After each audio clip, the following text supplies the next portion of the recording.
Salut les fumiers, j'espère que vous allez bien. Victoire du Real Madrid 2-1 à Las Palmas. Match super important à gagner, ce qui nous a permis de prendre les 2 points d'avance sur Girone. Honnêtement, on s'est compliqué la vie. La toute première mi-temps, j'ai trouvé que dans le jeu, on a été extrêmement moyen, voire même très pauvre. Très pauvre, c'est-à-dire que j'ai pas vu de joueurs profiter de la profondeur type Vinicius, type Rodrigo, surtout Rodrigo. Et tout à l'heure, je ferai un focus sur certains joueurs individuellement. J'ai trouvé que dans le milieu de terrain, ça ronronnait et qu'il y avait des problèmes de transmission de ballon.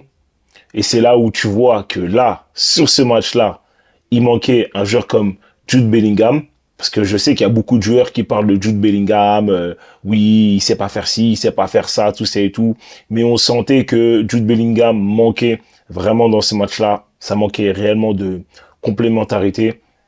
Mais bon, c'est pas grave. Moi, en tout cas, je vais parler de la première mi-temps. Globalement, de ce que j'ai pu voir, déjà, sur un côté défensif, voilà, on va pas se mentir, on n'a pas été inquiété par Las Palmas. Ils ont rien montré d'extraordinaire, voire pas du tout. Ils ont quand même tiré, je crois, 4 ou 6 fois. 4 ou 6 fois, il y avait rien de dangereux, rien de folichon non plus. Mais si tu enlèves ces actions-là qu'ils ont pu avoir, des actions très pauvres, j'ai pas trouvé qu'on a été mis en difficulté globalement sur un côté défensif. Après, sur le plan de jeu de l'équipe, je nous ai trouvé très pauvres dans le jeu. Et quand je dis très pauvres, c'est-à-dire que je trouve que dans les transmissions, il n'y avait pas assez de ballons dans l'intervalle, mais qui font vraiment mal à l'adversaire pour tuer complètement en fait une défense. Pour tuer complètement une défense, j'ai pas trouvé que un joueur comme Carvajal, par exemple, au premier mi-temps, a survolé sur son côté. Un très gros problème, je trouve.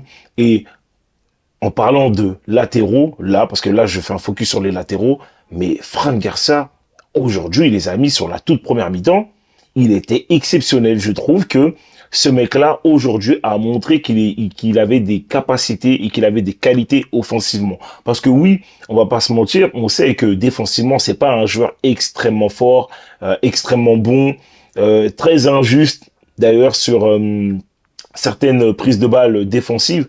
Mais offensivement, je l'ai trouvé super intéressant dans les dédoublements, dans l'envie, dans la capacité à accélérer le jeu, parce que vraiment, on a senti qu'il était capable et il l'a fait. Il a distillé pas mal de centres assez dangereuses. Et là, le souci pour moi, c'était les finisseurs. C'était les finisseurs. Vinicius, pas là, pas au bon timing. Rodrigo, pareil, surtout Rodrigo, vraiment, aujourd'hui, je l'ai pas trouvé folichon, vraiment pas bon. Ensuite, Camavinga, aujourd'hui, sur la toute première mi-temps, il a survolé le milieu de terrain. Aujourd'hui, je trouve qu'il a donné une leçon de football dans le milieu de terrain. Sur la récupération, dans l'impact, dans l'envie, dans cette capacité à casser les lignes, parce qu'aujourd'hui, il l'a énormément fait. Il l'a énormément fait, et franchement, je pensais pas que il l'aurait fait autant. Moi, je me suis dit qu'il allait rester très prudent et bien sûr, de temps en temps, essayer de porter le ballon vers l'avant, comme il a l'habitude de le faire, comme il sait le faire, justement. Mais là, je l'ai trouvé extrêmement dangereux. À chaque prise de balle, chaque contrôle, c'était vers l'avant et c'était pour casser des lignes. Et on a vu que les adversaires avaient vraiment du mal. On a bien vu, à chaque fois, ça faisait faute sur lui, faute sur lui, faute sur lui, faute à répétition. Et d'ailleurs, je trouve que l'arbitre n'a pas assez vite levé le carton jaune. Moi, c'est mon avis à moi. Mais après, je sais que voilà, faut pas trop parler d'arbitre parce que sinon, il y a des gens qui vont crier au scandale. Mais globalement, moi, j'ai trouvé que voilà, sur la première mi-temps, l'arbitre l'a pas trop soulevé. Hein. Ensuite, on a eu Dani Ceballos aussi, milieu de terrain. Dani Ceballos, je dirais pas qu'il a pas été pas intéressant, mais il a pas été intéressant non plus. En fait, il était sur un truc très moyen. Très moyen. C'est-à-dire qu'il demandait le ballon, d'accord, il n'y a aucun problème, il demandait des ballons dans l'intervalle, mais sauf qu'en fait, les ballons qui demandaient dans l'intervalle, derrière, il n'y avait pas quelque chose. Ça apportait rien d'exceptionnel, en fait. Je trouvais que ça déséquilibrait pas l'adversaire. Et pour moi, sur ce côté-là, je l'ai pas trouvé ouf. Ensuite, sur le côté défensif, il a été pas mal aussi. Il n'y a pas de problème. Mais je trouve que sur l'apport offensif, je trouve que ça ronronnait un peu trop. Et ça, je trouve que c'était très dommage. Surtout que ce mec-là, aujourd'hui, pour moi, il devait gagner des points. Il devait réellement gagner des points. Ensuite, Kroos nous a fait du Toni Kroos, on a bien vu, hein, il a géré le tempo. Sur un plan défensif, il n'a pas été très mauvais non plus. Donc voilà, c'était un Toni Kroos, on va dire classique, on va dire un Toni Kroos lambda. Et là, je vais faire un focus sur l'attaque. T'as eu Brahim Diaz, t'as eu Vinicius et t'as eu Rodrigo. Et là, je vais vraiment plus me pencher sur eux, en tout cas sur toute la première mi-temps. J'ai trouvé qu'à chaque fois, déjà le jeu allait que du côté gauche. Et là, c'est là où tu te dis, ah, bizarre, il y a un truc qui va pas. Parce que, bien sûr qu'on sait que le jeu du Real se porte réellement beaucoup sur la gauche. Mais là où pour moi il y avait un souci, c'est qu'on sait que de base, Rodrigo, vas-y, il est en pleine forme. Il est en pleine forme globalement, mais là, le jeu, il allait vraiment que sur la gauche. Ça donnait les ballons, excusez-moi, à Vinicius. Vinicius qui dédoublait avec Fran Garcia, ou Fran Garcia qui dédoublait avec Vinicius. Et ça, on l'a vu énormément de fois. Et après, au dernier carré, dans le dernier geste, on n'a pas vu Brahim Diaz, on n'a pas vu Rodrigo. Et là, pour moi, c'était bizarre. C'était extrêmement bizarre. Après, quand je dis ça, ça veut pas dire que Vinicius a été dangereux, qu'il a apporté quelque chose de fou. Mais je veux dire, c'est que c'était le seul joueur, potentiellement, avec Fran Garcia, en tout cas, sur l'aile gauche, que j'ai vu essayer de provoquer quelque chose, essayer d'accélérer quelque chose. Et là, pour moi, il y a un souci. Brahim Diaz, toutes ces prises de balles, voilà, elles ont été bonnes, c'est-à-dire ça portait vers l'avant, mais derrière, il n'y avait pas le dernier geste qui faisait la différence. Il n'a pas été dangereux comme il a l'habitude de le faire, cette capacité à slalomer, à percuter, à provoquer beaucoup de fautes. Ça, je l'ai pas beaucoup vu, voire pas du tout. Et c'est dommage, parce que encore une fois, lui aussi devait gagner des points, même s'il en a gagné énormément, et c'est pas un match comme celui-ci, en tout cas une première mi-temps comme celle-ci, qui fait qu'on va tout remettre en cause et qu'on va tout reprendre à zéro, pas du tout. Mais c'est juste que pour moi, sur ce coup-là, en tout cas sur la première mi-temps, je l'ai pas trouvé bon, je l'ai pas trouvé focus. Est-ce que c'était la fatigue? Je ne pense pas, parce que il n'a pas beaucoup de temps de jeu, tant que ça, en tout cas si tu dois les comparer aux autres joueurs offensifs. Mais là, voilà, je l'ai trouvé très moyen, coup-ci, coup-ça. Et pour moi, c'est très dommage. C'est très, très dommage. Parce que là, pour moi, il avait des choses à gratter encore plus que ce qu'il n'a pu gratter. On va pas se mentir. Ensuite, Rodrigo, pour moi, alors là, sur la première mi-temps, et même globalement sur le match, mais vu que je fais le focus sur la première mi-temps, je vais parler de la première mi-temps. Pour moi, Rodrigo, ça a été le plus mauvais joueur offensivement, sur un plan offensif. Je l'ai trouvé extrêmement décevant. Il a eu un ou deux petits gestes, on va dire, pas mal, hein, la petite louche qui donne à Vinicius et Vinicius qui termine pas derrière.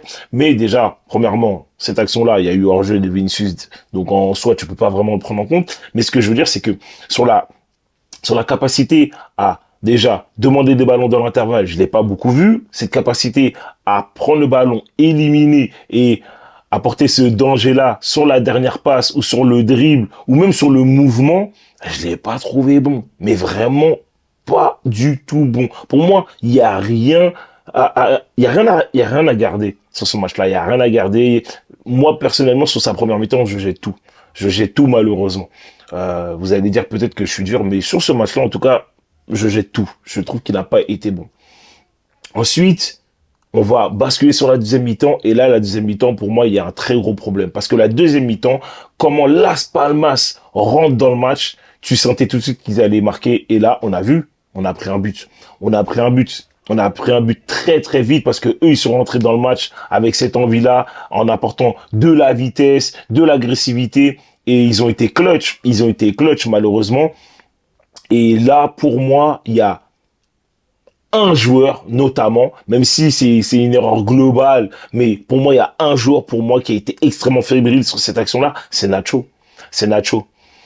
Nacho, je sais plus quel joueur de Las Palmas envoie le ballon sur leur ailier droit. L'ailier droit, il a Nacho dans le dos et voilà, il arrive à donner le ballon sur un extérieur du pied droit avec la jambe levée comme ça. Pour moi, ce n'est pas normal. Ce n'est pas normal. Là, pour moi, Nacho, il doit avoir de l'impact. Il doit être beaucoup plus fort sur le contact du joueur, voire même le pousser ou essayer de faire faute parce que c'est une faute très haute. Là, le joueur gagne son duel et ensuite il se retourne, il part et on voit que c'est Rudiger qui est nez à nez au contact avec l'ailier droit, je sais plus c'est quoi son prénom, et derrière tu as Nacho qui revient en trottinant assez vite, bien sûr il y a aucun problème, mais Nacho laisse de la distance à l'attaquant du coup, buteur qui est venu, je sais plus comment il s'appelle d'ailleurs, je peux vous dire ça maintenant, tac, tac, tac, sur Javier Munoz. T'as l'attaquant qui arrive sur ta droite et toi, bien sûr que t'as de l'avance sur lui forcément. Mais comment tu m'expliques que ton marquage là n'est pas focus sur lui en sachant qu'il arrive assez vite et assez dangereusement et tu ne vas pas le serrer. Et forcément, le mec, il centre et t'as Munoz qui arrive et qui marque but. Terminé. Terminé. Et en plus, derrière, t'as Lounine qui est prêt à contre-pied parce que je pense que Lounine s'attendait à ce que le mec tire sur sa droite et finalement il tire sur sa gauche et lui il est impressionné, il est choqué, donc forcément ça passe sur sa jambe gauche. Mais pour moi, sur cette action-là, Nacho, je le trouve très fébrile, pas agressif. Tu sens pas cette niaque-là, tu sens pas qu'il a envie de faire mal au défenseur ou en tout cas, tu sens pas qu'il a envie de lui faire peur. Et pour moi, c'est un très gros problème. Il faut que tu apportes cette peur-là. Les mecs, quand ils attaquent et qu'ils ont Rudiger en face d'eux, ils ont peur d'aller au contact. Ils vont pas trop au contact. À part si c'est pas des grands de taille. Mais si tu regardes bien des mecs qui ont, on va dire, une taille lambda, en tout cas, face à Rudiger, je vais te dire aller à 1m70, 75. Ils vont pas trop au contact avec Rudiger parce que Rudiger, c'est un mec qui est imposant, qui est agressif, qui va pas te lâcher. D'ailleurs, sur l'action, c'est Rudiger qui est sur le contact de l'ailier droit, mais tu sens qu'il se bat avec lui, tu vois, il met les mains, tout ça, tu vois, il met de l'agressivité pour un peu le gêner, l'embêter. Mais Nacho, sur le contact, juste avant, moi, je l'ai pas trouvé bon, je l'ai trouvé très léger, très léger. Pour moi, c'est un très gros souci sur cette action-là. Ensuite, hormis ce but-là, voilà, c'était un peu bizarre, mais je peux pas vraiment reprocher grand chose. Je peux pas vraiment reprocher grand chose, à part à Nacho, c'est d'être très laxiste sur l'action. Et après, malgré ce but-là, tu sens que l'équipe ne stresse pas vraiment. Et là, t'essayes de proposer à gauche, à droite. Malheureusement, Rodrigo, voilà, pas ouf. Tous les ballons longs qui sont envoyés sur Vinicius, notamment Rudiger qui envoie des ballons longs sur Vinicius, tu sens que c'est dangereux. Vinicius rate une fois, deux fois des reprises, qu'il essaye de lober. C'est dommage. T'as Fran Garcia qui, lui, il est en mode mobilette aujourd'hui, mais vraiment Fran Garcia a fait beaucoup d'allers-retours. Il a énormément dépensé d'énergie et franchement, faut le féliciter. Faut le féliciter. Franchement, il a fait un très gros match et une très belle prestation. Et Fran Garcia, à chaque fois, sur ses remontées de ballon, il a essayé d'être dangereux. Et globalement, en fait, il a été dangereux. C'est surtout les autres, les attaquants qui n'ont pas été dangereux. Et pour moi, c'est un gros souci. Mais bon, c'est pas très grave. Et à l'image comme de la première mi-temps, Fran Garcia, Camavinga qui impose un rythme, un tempo dans le milieu de terrain qui change de rythme. Et là, on l'a vu tout de suite. Camavinga, on lui donne un ballon au milieu de terrain, il arrive, il avance le ballon, il te donne un ballon millimétré à Vinicius, contrôle, reprise, magnifique. Et là, tu sens que la machine, elle est relancée. Et ça, pour moi, c'est un très gros problème. C'est dommage d'attendre de prendre un but pour commencer à se réveiller. Tu peux pas attendre de prendre un but pour commencer à te réveiller. Ça, c'est un gros souci. Il faut arrêter de jouer à contre-courant, en fait. À contre-courant, ce n'est pas normal. Ce n'est pas normal. Mais bon, en dehors de ça, on sent que voilà, l'équipe, elle reprend. On joue. Vinicius est très dangereux. T'as l'entrée de Rossellou, tu sens qui pèse sur la défense adverse. Et c'est pas plus mal, j'ai envie de te dire. T'as l'entrée de Valverde pour un peu apporter des énergies au milieu de terrain, qui, je trouve, voilà, son entrée était pas flamboyante, mais bon, il a apporté un peu d'énergie, et c'est toujours ça le prix.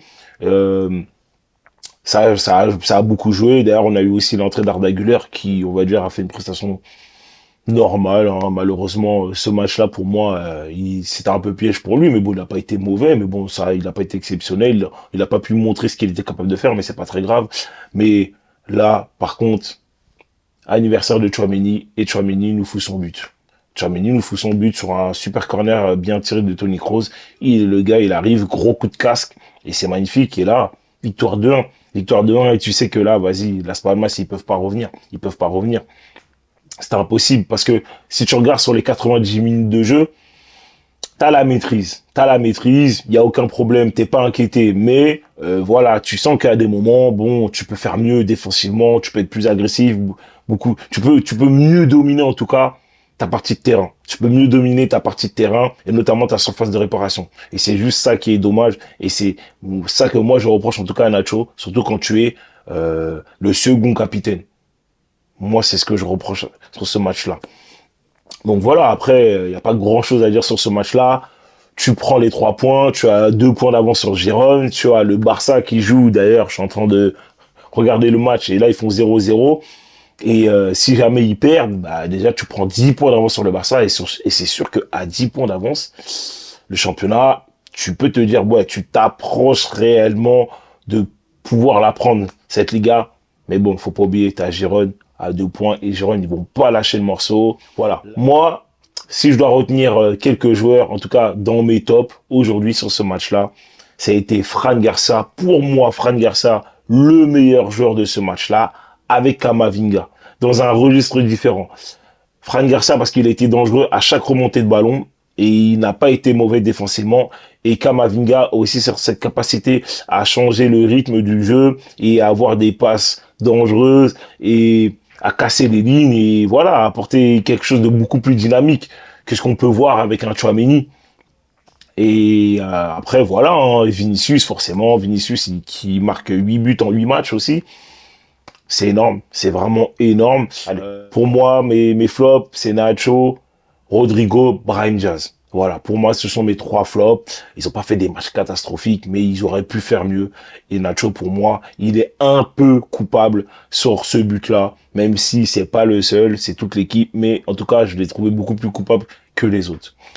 Donc voilà, ça a été mon ressenti aujourd'hui du match. On prend les 3 points, c'est le plus important. Et d'ailleurs, Villarreal viennent de marquer, donc c'est que du pain béni pour nous les amis.